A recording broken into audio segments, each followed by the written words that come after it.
del Hijo, del Espíritu Santo. Amén. Señor Dios Padre Todopoderoso y Eterno, te damos gracias por permitirnos estar una semana más presente, Señor. Ponemos nuestro espíritu, nuestra mente, nuestro corazón en tus manos. Queremos darte gracias, Señor, por nuestra vida, por nuestra salud, por nuestro trabajo, por nuestra familia, Señor, por nuestros estudios, por todo lo que tenemos, Padre Santo. Te pedimos que en esta noche nos ilumines, nos bendigas y nos llenes de tu Espíritu para que sea Él que nos hable en tu nombre a través de la palabra.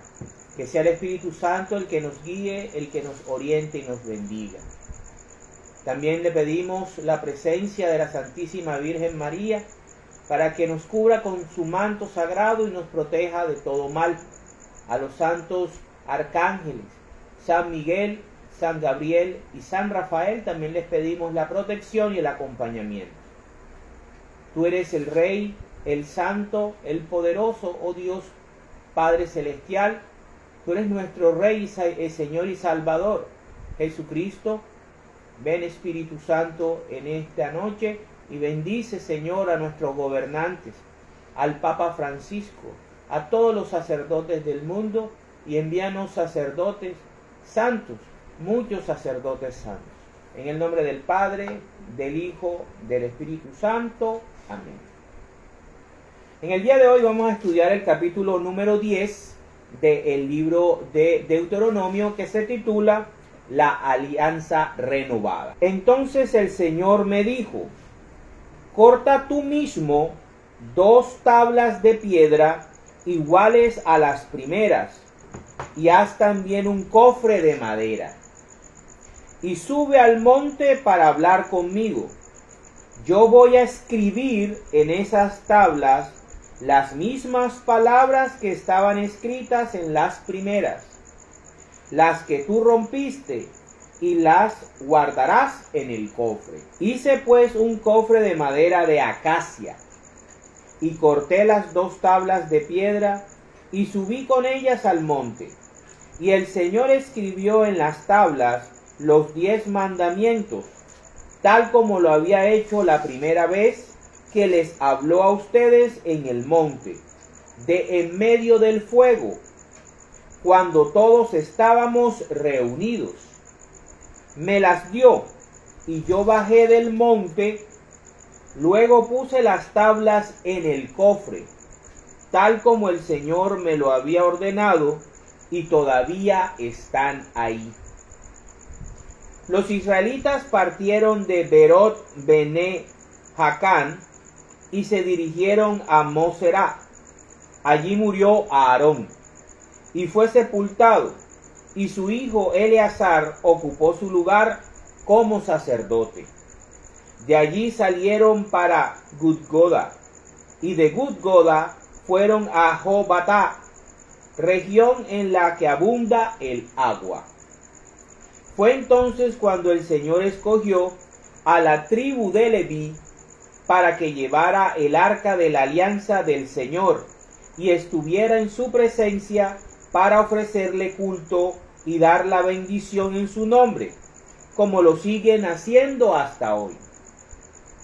Por eso los levitas no han tenido parte ni herencia entre sus hermanos, porque su herencia es el Señor, tal como el Señor mismo lo anunció. Yo estuve en el monte 40 días y 40 noches, lo mismo que la primera vez, y también esta vez el Señor me escuchó y no quiso destruirlos a ustedes, sino que me dijo: anda, prepárate a salir al frente del pueblo, para que vayan y conquisten el país que prometí dar a sus antepasados. Y ahora, israelitas, ¿qué pide de ustedes el Señor su Dios? Solamente que lo honren y sigan todos sus caminos, que lo amen y lo adoren con todo su corazón y con toda su alma, y que cumplan sus mandamientos y sus leyes, para que les vaya bien. Tengan en cuenta que del Señor su Dios son los cielos y lo más alto de los cielos, la tierra y todo lo que hay en ella. Sin embargo, el Señor prefirió a los antepasados de ustedes y los amó, y después escogió a los descendientes de ellos, que son ustedes, de entre todos los demás pueblos, tal como se puede ver hoy. Pongan en su corazón la marca de la alianza. Voy a repetir. Pongan en su corazón la marca de la alianza y no sigan siendo tercos, porque el Señor su Dios es el Dios de dioses y el Señor de señores. Él es el Dios soberano, poderoso y terrible, que no hace distinciones ni se deja comprar con regalos, que hace justicia al huérfano y a la viuda, y que ama y da alimento y vestido al extranjero, que vive entre ustedes. Ustedes pues amen al extranjero, porque también ustedes fueron extranjeros en Egipto. Honren al Señor su Dios y adórenlo solo a Él. Séanle fieles, y cuando tengan que hacer un juramento, háganlo en su nombre, porque Él es motivo de la alabanza de ustedes. Él es su Dios, que ha hecho por ustedes estas cosas grandes y maravillosas que han visto. Cuando los antepasados de ustedes llegaron a Egipto, eran solo 70 personas. Pero ahora el Señor su Dios los ha hecho aumentar en número como las estrellas del cielo. Palabra de Dios. El capítulo número 10 del libro de Deuteronomio nos habla acerca de cómo Dios, después de el pecado de Israel, el pecado de idolatría al becerro de oro, quiso volver a renovar la alianza que tenía con el pueblo de Israel gracias a la mediación, a la oración y al ayuno de Moisés, y obviamente por su misericordia y por la gloria de su nombre. Entonces, como una forma visible de poder ver cómo Israel había transgredido la alianza, Moisés destruyó las primeras tablas donde Dios había escrito con su mano la ley, los mandamientos, la ley moral, las leyes que iban a darle un direccionamiento espiritual y religioso al pueblo de Israel y que lo iba a diferenciar moral y espiritualmente de los demás pueblos de la tierra, especialmente de los cananeos, que tenían una vida espiritual, religiosa y social depravada, totalmente caótica y totalmente de espaldas a Dios y a la santidad. ¿Sí? Entonces, como prueba de eso, Dios le dice a Moisés que ahora él, como partió las primeras tablas, él hiciera unas tablas nuevas, subiera nuevamente al monte para que Dios volviera a escribir las tablas, los mandamientos nuevamente, los mismos que había escrito por primera vez, como una simbología, como una forma de decirnos que aunque él no escribió este libro sagrado de manera directa ni nos los mandó desde el cielo, sí inspiró y sí guió el pensamiento, las emociones y el deseo de todos los escritores bíblicos, empezando por Moisés, del cual, según la tradición,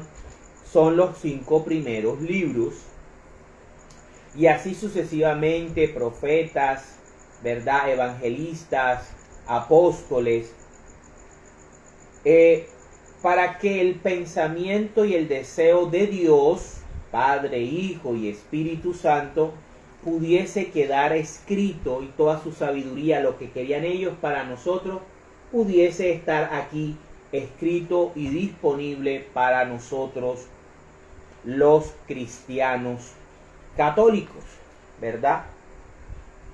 Entonces, luego el Señor le dice: ahora vas a guardar en un cofre de madera de acacia, de un cofre de madera de este material que era muy difícil que se pudriera y que era muy resistente. Ese cofre en el cual él iba a guardar las tablas de la ley, nosotros la conocemos como el Arca de la Alianza, donde por encima de ella, en el lugar que se conoce como el propiciatorio, Dios hablaba al pueblo de Israel por medio, en primera instancia, de Moisés, y después más adelante por medio de el sumo sacerdote. Ahí vemos cómo Moisés sube al monte y dura 40 días y 40 noches otra vez, intercediendo por el pueblo de Israel, pidiéndole misericordia a Dios por este pueblo terco, duro y difícil de guiar, y con una mentalidad bastante apegada a lo material,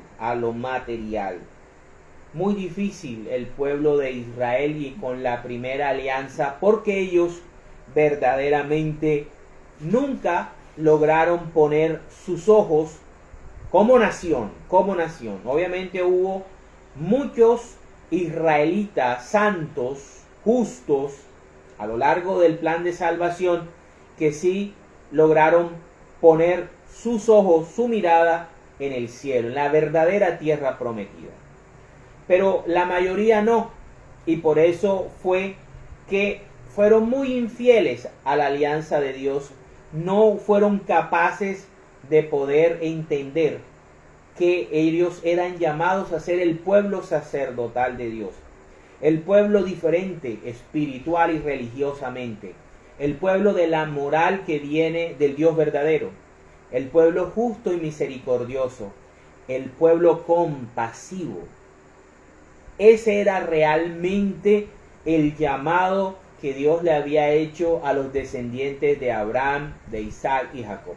No ser la nación más poderosa, no ser la nación avasalladora de todas las naciones de la tierra, no ser la nación destructora de naciones. Esa no era la misión de Israel, era la otra. Y es por eso que Moisés les recuerda qué es lo que Dios exige, qué es lo que Dios quiere de Israel. Aquí se los dice claramente, en una forma. El mismo Dios del Antiguo Testamento es el mismo Dios del Nuevo Testamento, es el mismo, exige lo mismo. Misericordia quiero, no sacrificios. Quiero que atiendas a la viuda, quiero que atiendas al huérfano, quiero que seas bueno con el extranjero, quiero que compartas tus bienes con el más necesitado, quiero que me adoren a mí en espíritu y verdad, quiero que me vean a mí como su única salvación, que cuando tengan miedo, que cuando estén mal, me invoquen solamente a mí, me rindan culto solamente a mí. Eso es lo que pide Dios. Está hablándole a un pueblo que está llamado a ser sacerdotal.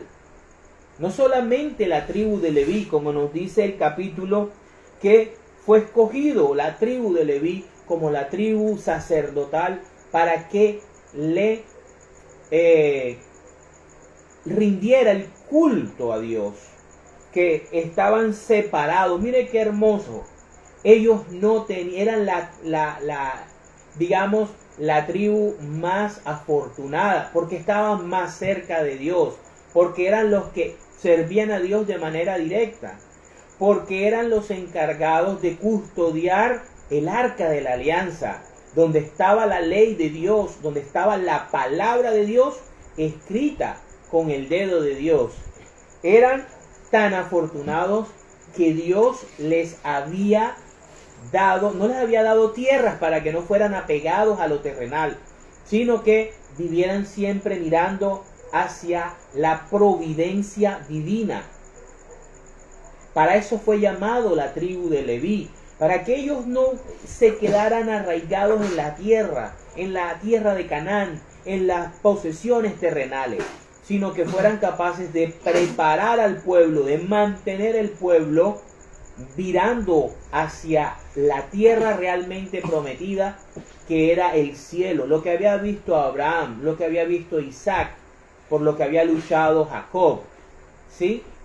Entonces, vemos cómo hay una discrepancia entre el pueblo y Dios, entre aquellos que alcanzaron a entender dentro de este pueblo santo, dentro de este pueblo escogido, cuál era realmente la misión del pueblo de Israel, que no era conquistar, apoderarse del Medio Oriente y de ahí conquistar el planeta entero y hacer un destino manifiesto. Una cosa era en la misión de Israel, preparar el camino cuando Dios viniera en persona a enseñarnos la verdad. Cuando Dios viniera en persona, ellos eran el Juan Bautista. Ellos debían prepararle el camino al Señor para que cuando el Mesías llegara, la tierra, los demás pueblos de la tierra recibieran al Cristo de una manera maravillosa y estuvieran atentos, prestos a oír las palabras de aquel que hizo todo en el principio de su propia palabra, como lo vemos en el capítulo 1 de Génesis. Pero no, ellos siguieron su terquedad y acabaron con la alianza del monte Sinaí. Se la perratearon durante muchos siglos. Fueron sometidos por muchos pueblos y cuando se veían sometidos y humillados era que volvían al Señor. Pero mientras estaban prósperamente, como nos han dicho los capítulos anteriores, se olvidaban de Dios y se ponían a adorar los dioses de alrededor, los dioses que estaban a su alrededor, y se olvidaban de Yahvé. Yahvé, que es el nombre que podemos nosotros utilizar de del nombre de las 4 letras hebreas, ¿sí? Que es YHWH.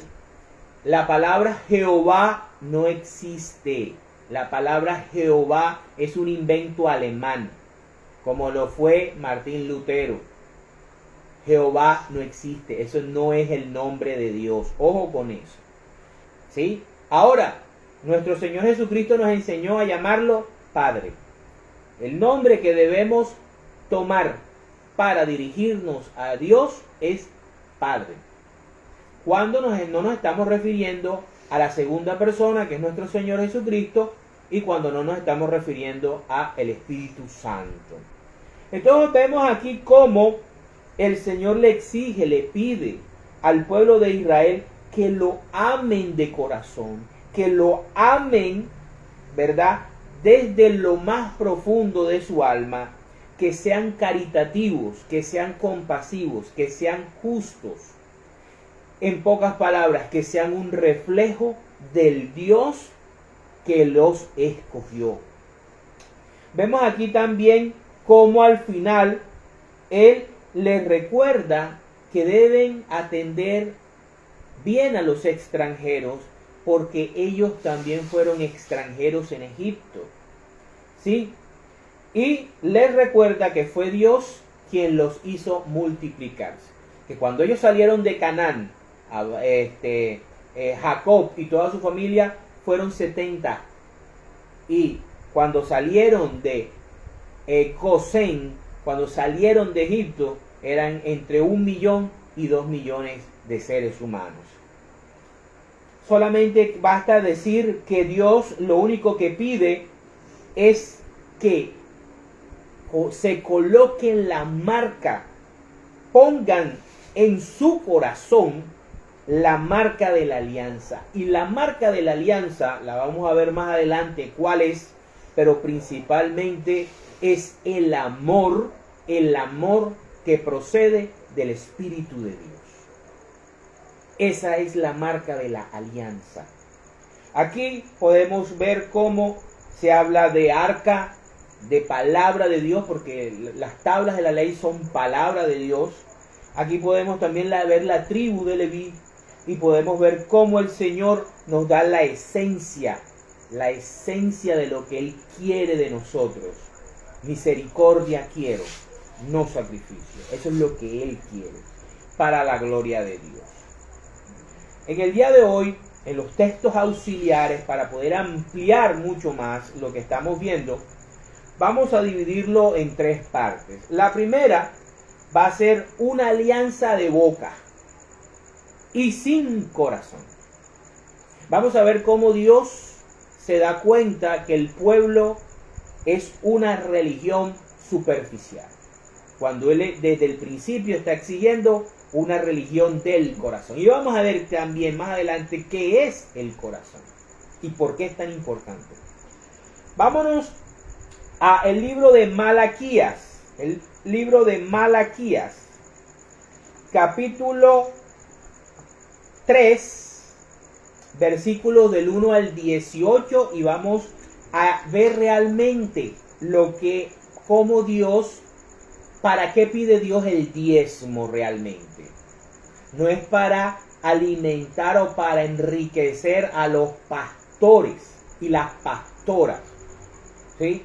No, como ellos dicen que hay que pagar el diezmo, porque si no les pagas el diezmo a ellos, le estás robando a Dios. Vamos a darnos cuenta que eso es mentira. Vamos a ver para qué era el diezmo. Dice, el Señor ya está cansado de escucharles y todavía ustedes preguntan, ¿qué hemos dicho para que se haya cansado de escucharnos?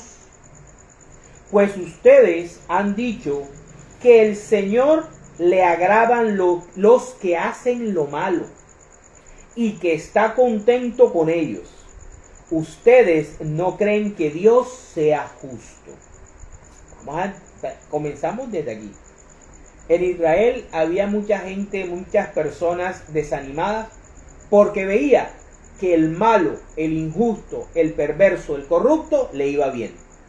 Y creían que Dios estaba contento y tranquilo y feliz con esas personas. En Israel, vamos a ver que no.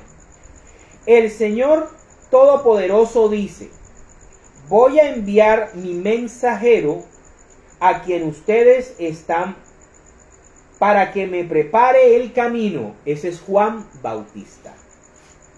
El Señor a quien ustedes están buscando va a entrar de pronto en su templo. Ya llega el mensajero de la alianza. Ese es Cristo, la alianza del monte Sión, que ustedes desean. ¿Sí? Entonces, el Señor primero va a enviar un mensajero para que prepare el camino, los corazones. Ese es Juan Bautista. Y luego va a llegar el Señor en persona, como vimos en el capítulo pasado. Dios en persona va a entrar en su templo. Cristo entra en el templo de Jerusalén. Y el mensajero de la alianza que ustedes desean va a llegar.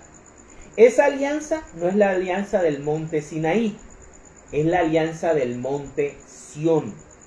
Y Cristo, recordemos muy bien, Cristo muchas veces, sobre todo en el Evangelio de Juan, nos habla como Él es el mensajero de Dios. Él viene a hablar las cosas de Dios. viene a mostrar lo que el Padre le ha dicho que diga y lo que le ha dicho que haga. O sea, y él mismo lo dice, no, las cosas que yo hago no las hago por mi propia cuenta, sino las hago por aquel que me envió. Entonces vemos como Dios viene en persona y después de que un mensajero prepara el camino, que es Juan Bautista, el Señor en persona viene a establecer la alianza que todos deseamos, la alianza del corazón.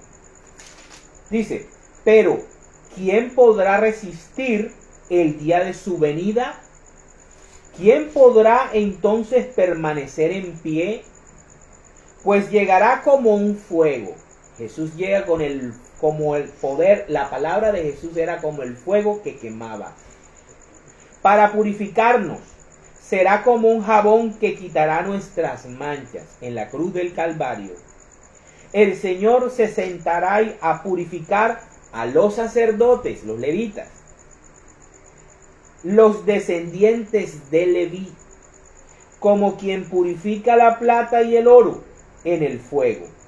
Después ellos podrán presentar su ofrenda al Señor, tal como deben hacerlo. El Señor se alegrará entonces de la ofrenda de Judá y Jerusalén, igual que se alegraba de ella en otros tiempos. ¿Sí? El Todopoderoso dice, yo vendré a juzgarlos a ustedes y al mismo tiempo seré testigo contra los que practican la magia, los que cometen adulterio, los que juran en falso, los que oprimen a los trabajadores, a las viudas y a los huérfanos, los que tratan mal a los extranjeros y los que me faltan el respeto. Yo soy el Señor, no he cambiado. Y por eso ustedes, descendientes de Jacob, no han sido aniquilados por la promesa que él le hizo a Abraham, Isaac y Jacob. Por eso no los ha destruido. Ustedes se han apartado de mis preceptos, como se apartaron sus antepasados, y no han querido obedecerlos. Yo, el Señor Todopoderoso, les digo, vuélvanse a mí, y yo me volveré a ustedes. Pero ustedes dicen, ¿por qué hemos de volvernos a ti? Y yo pregunto, ¿acaso un hombre puede defraudar a Dios? Pues ustedes me han defraudado. Y todavía preguntan, ¿en qué te hemos defraudado? En los diezmos y en las ofrendas me han defraudado. Y este es el texto que utilizan los pastores protestantes para obligar a sus ovejas a pagar el diezmo, para que ellos lo tengan y para que ellos tengan casa, carro, jet y tengan una vida sabrosa a costilla de las ovejas. Pero miren que qué está hablando el Señor. Dice, pues ustedes me han defraudado y todavía preguntan, ¿en qué te hemos defraudado? En los diezmos y en las ofrendas me han defraudado. Sí, toda la nación. Todos ustedes me están defraudando y por eso voy a maldecirlos. Yo, el Señor Todopoderoso, les digo, traigan su diezmo al tesoro del templo, no al bolsillo ni a la cuenta bancaria del pastor y la pastora. Y así habrá alimentos en mi casa. No plata, no lujos, no carros, no negocios, alimento en la casa de Dios, no en la casa del pastor o la pastora. Pónganme a prueba en eso, a ver si no les abro las ventanas del cielo para vaciar sobre ustedes la más rica bendición. O sea, sé caritativo, sé piadoso, sé misericordioso, comparte para que yo siempre bendiga tu mano. Es lo que está diciéndole Dios al pueblo de Israel y a nosotros posteriormente. No dejaré que las plagas destruyan sus cosechas y sus viñedos. Claro, porque el diezmo no era billete, no era plata, era alimentos.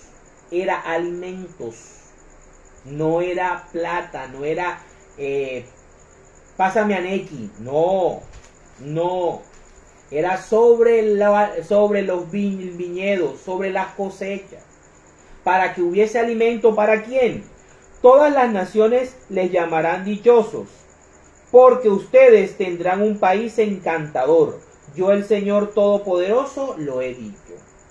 El Señor dice: ustedes han dicho cosas muy duras contra mí, y todavía preguntan: ¿qué es lo que hemos dicho en contra tuya?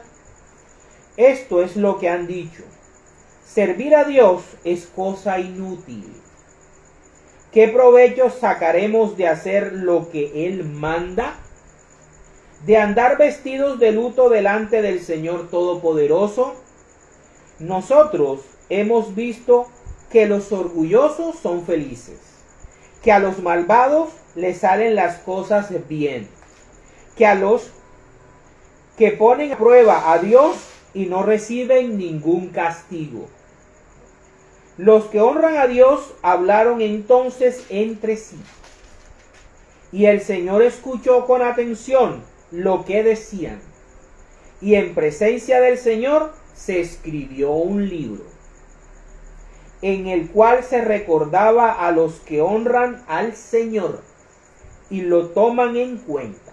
O sea, los buenos estaban diciendo de que qué valía la pena ser buenos, justos, misericordiosos y nobles, si en la tierra los malvados, los orgullosos, los poderosos, los corruptos les va bien.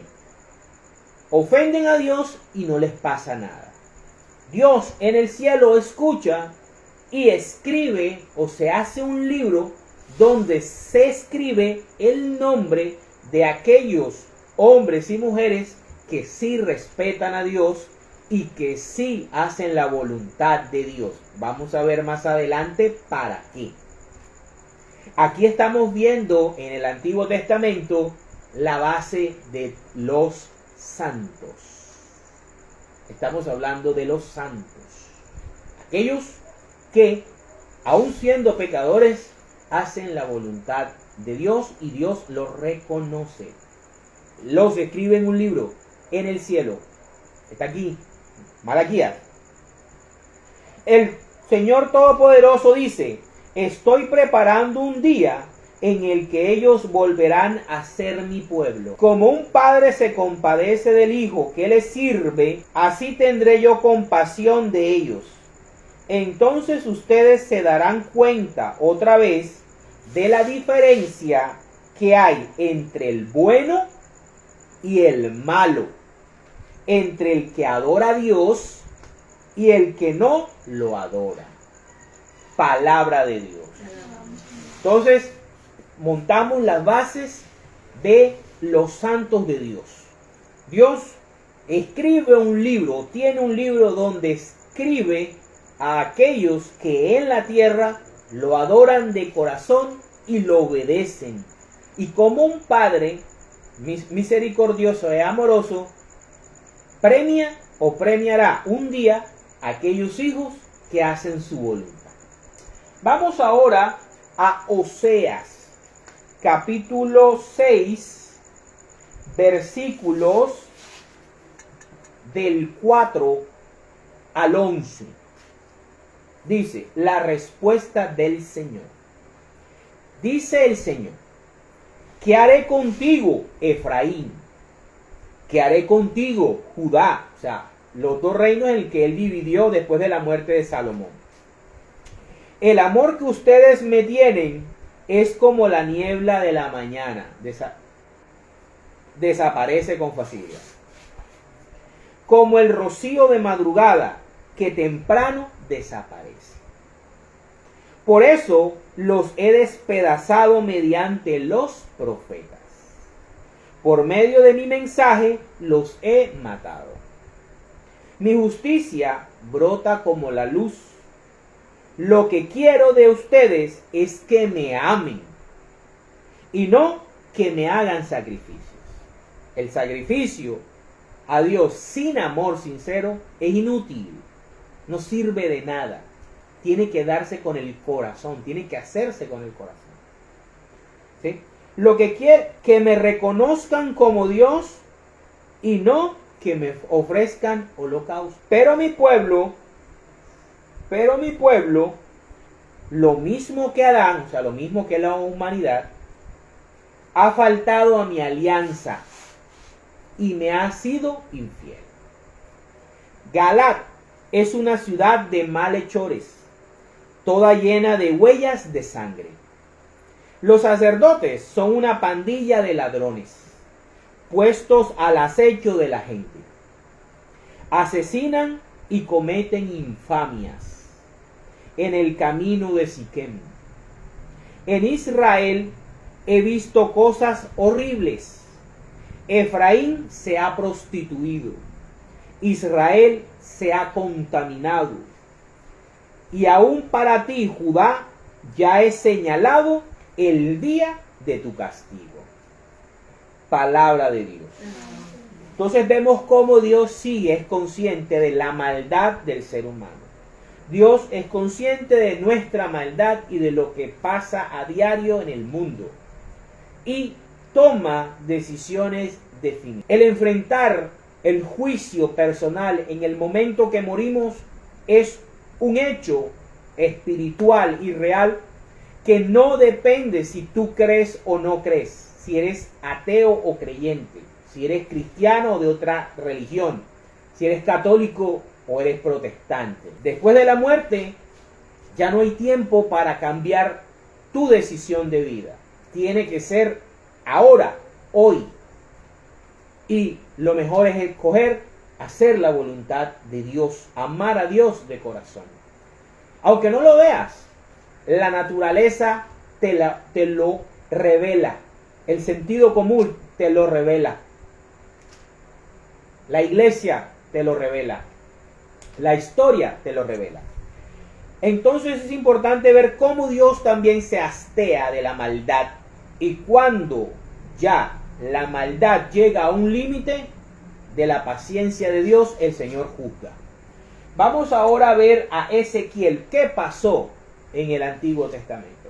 Vamos a ver a Ezequiel, capítulo 9, versículos del 1 al 11. Visión del castigo de Jerusalén. Después oí una voz muy fuerte que me gritó al oído: ya llegan los que van a castigar la ciudad, cada uno con su arma de destrucción en la mano.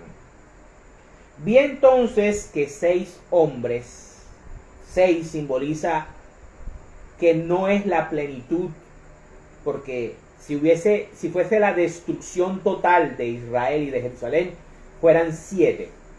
Pero como son 6, se nos trata de decir de que hay un espacio para algunos que sobrevivan. Vamos a ver quiénes son los que sobreviven.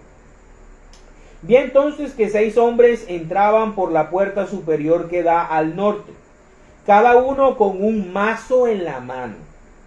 En medio de ellos venía un hombre vestido de lino, como los sacerdotes, que llevaba a la cintura instrumentos de escribir. ¿Qué era lo que Dios había hecho en el cielo cuando escuchó a los buenos quejarse o gemir porque a los malos les iba bien y no les pasaba nada? Un libro. Miren que el hombre vestido de lino lleva instrumentos para escribir. ¿Sí? Entraron y se detuvieron junto al altar de bronce. Entonces la gloria del Dios de Israel se elevó de encima de los seres alados, o sea, del arca de la alianza, del cofre que hizo Moisés en el capítulo 10 de Deuteronomio, donde había estado, y se dirigió a la entrada del templo. El Señor llamó al hombre vestido de lino que llevaba a la cintura instrumentos de escribir y le dijo: recorre la ciudad de Jerusalén y pon una señal en la frente de los que sientan tristeza y pesar por todas las cosas detestables que se hacen en ella. La señal en la frente era la última letra, la Tau. La Tau. La Tau era la última letra del alfabeto hebreo y tiene la forma de una cruz. Para que ustedes sepan. Una cruz. Era la señal que se le colocaba a las personas que estaban acongojadas por la maldad de Jerusalén. Esos buenos que vimos en Malaquías que se estaban quejando porque Dios no hacía nada contra aquellos que hacían la maldad en Israel. Entonces dice, recorre la ciudad de Jerusalén y pon una señal en la frente de los que sientan tristeza y pesar por todas las cosas detestables que hacen en ella. Luego oí que les decía a los otros hombres, vayan tras él a recorrer la ciudad y comenzando por mi templo, maten sin ninguna compasión a ancianos, jóvenes, muchachas, niños y mujeres, o sea, los más vulnerables. Pero no toquen a nadie que tenga la señal. Todo aquel que esté marcado o esté escrito en el libro de los santos, no lo toques. Ellos entonces comenzaron por los ancianos que estaban delante del templo. Después les dijo, vayan al templo y profánenlo, y llenen de cadáveres sus atrios. Ellos salieron y comenzaron a matar gente en la ciudad. Y mientras lo hacían, yo me quedé solo.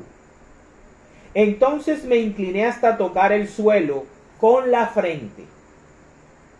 Y lleno de dolor grité, Señor, ¿vas a descargar tu ira sobre Jerusalén hasta destruir lo poco que queda de Israel?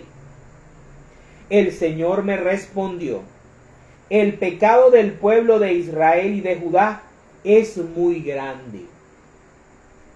El país está lleno de crímenes, la ciudad está llena de injusticia.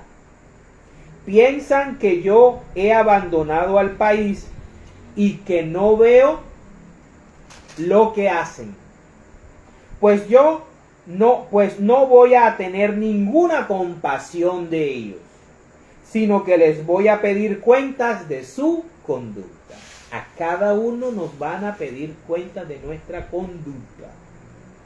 Entonces, el hombre vestido de lino, que llevaba a la cintura instrumentos de escribir, volvió y dijo, ya he cumplido la orden que me diste. Palabra de Dios. La palabra de Dios es fulminante, como espada de doble filo. Mire, esto es serio. Esto es serio. El mundo ahora está relajado. El mundo ahora está entregado al libertinaje, al placer, al hedonismo, a la guerra, a la destrucción, al que esto es la tierra mía y yo paso por encima del que sea, que primero son mis intereses, me importan lo de los otros. El mundo está ahora mismo en los placeres del mal. Llegará hasta un tope cuando Dios diga chao pescado. Vamos ahora a ver cómo nuestro Señor Jesucristo nos dirige hacia qué es lo que tenemos que cuidar y dónde tenemos que poner cuidado en nuestra vida. Lo que contamina realmente al hombre. Vamos a el Evangelio de San Marcos, capítulo 7, versículos del 5 al 22. Por eso los fariseos y los maestros de la ley le preguntaron, ¿por qué tus discípulos no siguen la tradición de nuestros antepasados, sino que comen con las manos impuras? Jesús les contestó, bien habló el profeta Isaías acerca de lo hipócritas que son ustedes, cuando escribió, este pueblo me honra con la boca, pero su corazón está lejos de mí. De nada sirve que me rindan culto. Sus enseñanzas son mandatos de hombre, como lo de las doctrinas protestantes, que se las tiran de los más perfectos, y todas sus doctrinas son doctrinas y mandatos de hombres. Todas las doctrinas protestantes. Porque ustedes dejan el mandato de Dios para seguir las tradiciones de los hombres. También les dijo, para mantener sus propias tradiciones, ustedes pasan por alto el mandamiento de Dios. Les voy a decir 3 mandamientos de Dios que los protestantes pasan por alto. El primero, la Eucaristía. El segundo, la confesión de pecados. Y el tercero, la autoridad de Pedro. Nada más con esas se las pongo ahí. Pues Moisés dijo, honra a tu padre y a tu madre, que estaba en los mandamientos que escribió Dios en las tablas de piedra. Y el que maldiga a su padre o a su madre será condenado a muerte. Pero ustedes afirman que un hombre puede decirle a su padre o a su madre, no puedo ayudarte, porque todo lo que tengo es corbán. Es decir, ofrecido a Dios. Y también afirman que quien dice esto ya no está obligado a ayudar a su padre o a su madre. Hay mucha gente que no ayuda a sus padres hoy, siglo XXI, porque tiene que darle el diezmo al pastor o a la pastora, porque el pastor y la pastora utilizan Malaquías 3 para decirles que si no les dan el diezmo, están robándole a Dios y Dios los va a maldecir. Miren lo delicado de la situación. Por encima de todo está el mandamiento de honrar a padre y madre, de cualquier mandamiento humano. Obviamente no está por encima de amar a Dios sobre todas las cosas y los 3 primeros mandamientos, obvio. Pero el 4.º mandamiento, que es honrar a padre y madre, es la base en la humanidad, en lo humano. Porque los 3 primeros mandamientos es lo divino. Pero este mandamiento de honrar a tu padre y a tu madre es importantísimo. Y también afirman que diciendo esto ya no están obligados a ayudar a su padre y a su madre. De esta manera ustedes anulan la palabra de Dios con esas tradiciones que se transmiten unos a otros y hacen otras muchas cosas parecidas. Luego Jesús llamó a la gente y dijo, escúchenme todos y entiendan, nada de lo que entra de afuera puede hacer impuro al hombre. Lo que sale del corazón del hombre es lo que lo hace impuro.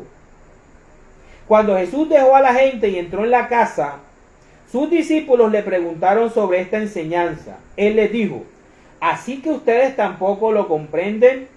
¿No entienden que nada de lo que entra de afuera puede hacer impuro al hombre? Porque no entra en el corazón, sino en el vientre, para después salir del cuerpo. Sistema digestivo estaba definiendo Jesús. Con esto quiso decir que todos los alimentos son limpios. Dijo también, lo que sale del hombre, eso sí lo hace impuro, porque de adentro, es decir, del corazón de los hombres, salen los malos pensamientos, la inmoralidad sexual, los robos, los asesinatos, los adulterios, la codicia, las maldades, el engaño, los vicios, la envidia, los chismes, el orgullo y la falta de juicio. Todas estas cosas malas salen de adentro y hacen impuro al hombre. Palabra del Señor. Vemos cómo Jesús nos lo deja clarito. Cuida tu corazón de todas estas cosas para que no te vuelvas realmente impuro. Vamos ahora a ver cuál es el sello de la nueva alianza y el sello definitivo. Vámonos a Efesios capítulo 1, versículos del 13 al 14, que no es el sábado como dicen los adventistas del séptimo día. No es el sábado. Vamos a ver qué nos dice la palabra de Dios. Capítulo 13, versículo 13 dice, gracias a Cristo, el mensajero, ¿verdad? también ustedes que oyeron el mensaje de la verdad, lo acabamos de leer, la buena noticia de su salvación y abrazaron la fe, fueron sellados como propiedad de Dios con el Espíritu Santo. El sello de Dios es el Espíritu Santo que Él había prometido. Este Espíritu es el anticipo que nos garantiza la herencia que Dios nos ha de dar. Cuando haya completado nuestra liberación y haya hecho de nosotros el pueblo de su posesión. ¿Recuerdan lo que estaba diciendo Malaquías? Voy a volverlos a visitar y serán mi pueblo, para que todos alabemos su glorioso poder. Palabra de Dios. El sello de Dios en nosotros es el Espíritu Santo, no el sábado. Ojo con eso, no el sábado. Es una doctrina falsa. Vamos ahora a Apocalipsis, capítulo 6, versículos del 9 al 11. Vamos a ver dónde están aquellos que fueron marcados con el sello de Dios por haber creído en el Señor Jesucristo y por haber vivido conforme a la voluntad del Padre. Dice Apocalipsis 6 del 9 al 11. Dice: cuando el Cordero rompió el quinto sello, vi debajo del altar a los que habían sido degollados, muertos, por haber proclamado el mensaje de Dios y haber sido fieles a su testimonio. Esos son los santos. Ahí están los santos de la Iglesia Católica, los que habla la doctrina católica, los que celebramos el 1 de noviembre. Ahí está aquí en la Biblia. Decían con fuerte voz: soberano, santo y fiel, ¿cuándo juzgarás a los habitantes de la tierra y vengarás nuestra muerte? Entonces se les dieron ropas blancas, santidad, y se les dijo que descansaran aún por un poco de tiempo, hasta que se completara el número de sus hermanos que en el servicio a Dios tenían que ser muertos como ellos. O sea, se acaba el mundo cuando el número de los santos se ha completado. ¿Sí? No cuando Israel y Palestina estén en guerra. Vamos a ver cuántos números son y cuáles las características. Vámonos ahí mismo. Apocalipsis capítulo 7, versículos del 1 al 10. Dice: después de esto vi 4 ángeles que estaban en pie sobre los 4 puntos cardinales, deteniendo los 4 vientos para que no soplaran sobre la tierra, ni sobre el mar, ni sobre ningún árbol. También vi otro ángel que venía del oriente y que tenía el sello del Dios viviente. Ya sabemos cuál es el sello del Dios viviente, el Espíritu Santo. Este ángel gritó con fuerte voz a los otros 4 que habían recibido poder para hacer daño a la tierra y al mar.